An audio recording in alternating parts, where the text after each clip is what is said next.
Assalamualaikum warahmatullahi wabarakatuh.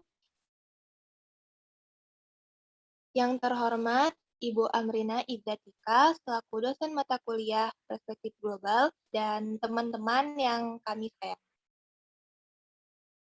Di sini kami dari kelompok 9 yang beranggotakan Dea Apriani sebagai notulen, Ica Puspita, dan saya Zulfa Aulia Hafidoturaya sebagai moderator. Kami akan mempresentasikan materi yang berjudul Masalah-masalah global ditinjau dari kepentingan nasional. Materi pertama akan disampaikan oleh Saudari Dea Apriani. Kepada Saudari Dea Apriani dipersilakan. Baik, terima kasih moderator atas kesempatannya.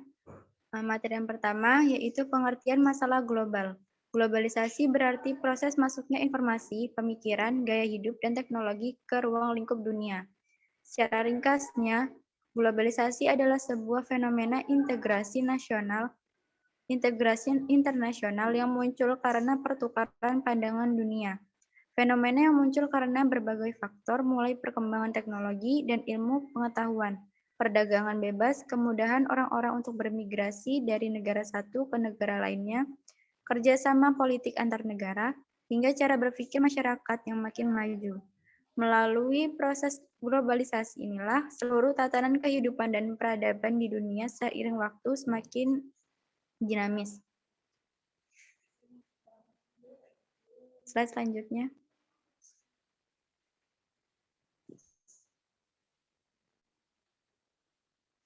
Beberapa ciri-ciri globalisasi. Yang pertama yaitu peningkatan interaksi, yang kedua perubahan konsep, yang ketiga menularnya kebudayaan. Untuk yang pertama, peningkatan interaksi. Interaksi antar masyarakat di belahan dunia akan makin mudah dan terjalinnya dengan adanya globalisasi. Hal ini tak lain karena munculnya berbagai macam sosial media. Yang kedua, perubahan konsep. Di era globalisasi membuat berubahnya konsep antara ruang dan waktu sehingga setiap orang akan mudah mengakses apapun yang mereka inginkan hanya menggunakan teknologi. Yang ketiga, menularnya kebudayaan. Informasi yang mudah diperoleh menyebabkan pertukaran kebudayaan makin mudah didapatkan, misalnya melalui film, musik, atau fashion. Mungkin itu saja yang bisa saya sampaikan. Saya kembalikan kepada moderator. Baik, terima kasih Saudari Dea Apriani. Materi selanjutnya akan disampaikan oleh Saudari Ica Puspita. Pada Saudari Ica Puspita dipersilakan. Baik, terima kasih moderator. Selanjutnya itu ada contoh masalah global di bidang lingkungan hidup dan krisis energi, antara lain itu ada program Langit Biru, bahan bakar, dan teknologi biogas. Nah, program Langit Biru itu adalah program yang bertujuan meminimalisasikan polusi udara akibat pemanfaatan energi. Yang kedua, bahan bakar. Bahan bakar ini berupa minyak bumi, batu bara, dan gas alam berasal dari fosil. Fosil itu adalah sumber daya alam yang tidak dapat diperbarui lagi. Selanjutnya ada teknologi biogas. Hewan ternak di peternakan bisa menimbulkan masalah lingkungan. Next slide.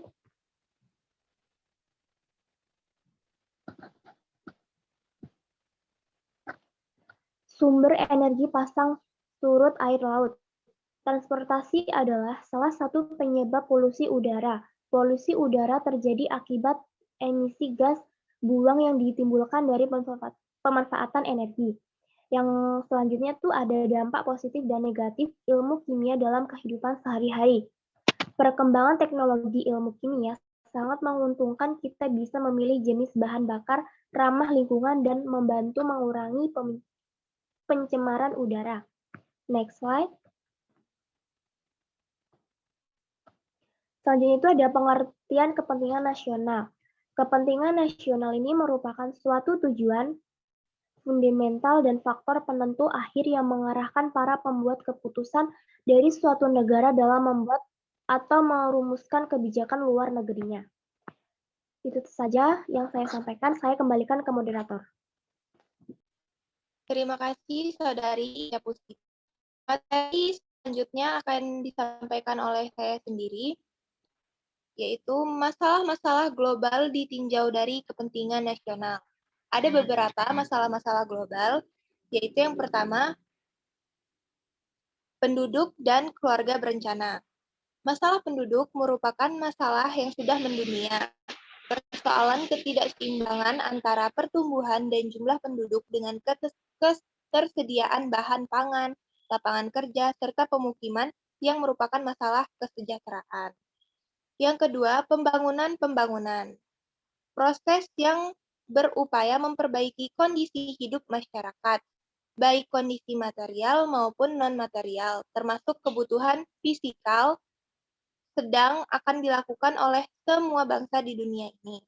Yang ketiga, hak asasi manusia.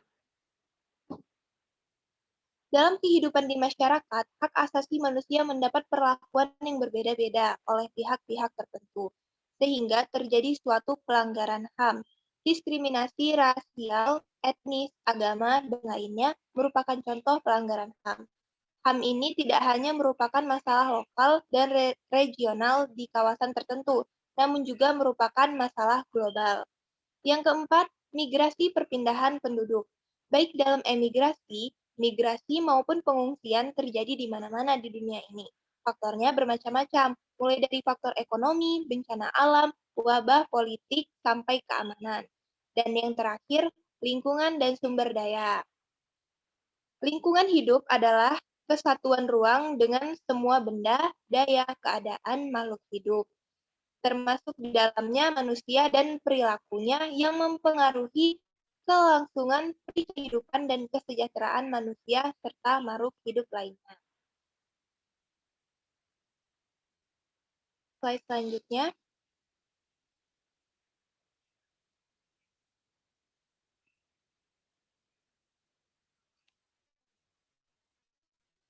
Dari sekian jumlah negara di dunia, kita membedakan negara-negara yang terbelakang, yang sedang berkembang, dan negara-negara maju.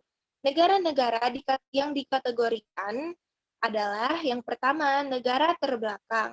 Negara terbelakang adalah negara yang kemampuan sumber daya manusianya masih sangat rendah dalam menguasai dan memanfaatkan iptek untuk menggali sumber daya alam serta lingkungan bagi kemakmurannya.